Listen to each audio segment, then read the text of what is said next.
এনআইএকে নিয়ে গেছে, সিবিআইকে নিয়ে গেছে। আপনাদের যদি এবার আমি বলি, law and order is a state subject.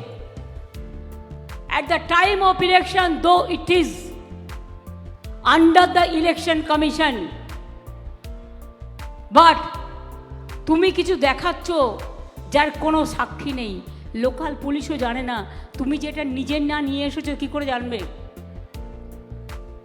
Sandesh laddu নিয়ে খেলার আগে আমাদের বাংলায় যদি কেউ কোনো ঘটনা ঘটিয়েও থাকে, আমাদের কানে আসলে আমরা সঙ্গে সঙ্গে ব্যবস্থা নিই যাতে কারো কোনো অসুবিধে না হয়।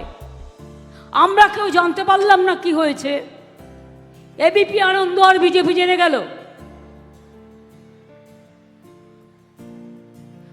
তাতেও তো যারা যারা কমপ্লেন করেছিল, আমি নিজে অফিসারদের পাঠিয়েছিলাম, সব ফেরত দিয়ে দিয়েছে। কালকে আবার ন্যাশনাল সিকিউরিটি গার্ডকে নিয়ে গেছে, এনআইএকে নিয়ে গেছে, সিবিআইকে নিয়ে গেছে। আপনাদের যদি এবার আমি বলি, law and order is a state subject. At the time of election, though it is under the election commission, but তুমি কিছু দেখাচ্ছ যার কোনো সাক্ষী নেই, লোকাল পুলিশও জানে না, তুমি যেটা নিজের না নিয়ে এসেছো কি করে জানবে? তুমি নিজে 5টা বন্দুক নিয়ে এসে পকেটে করে কারো বাড়িতে ঢুকিয়ে দিলে, প্রমাণ তো নেই।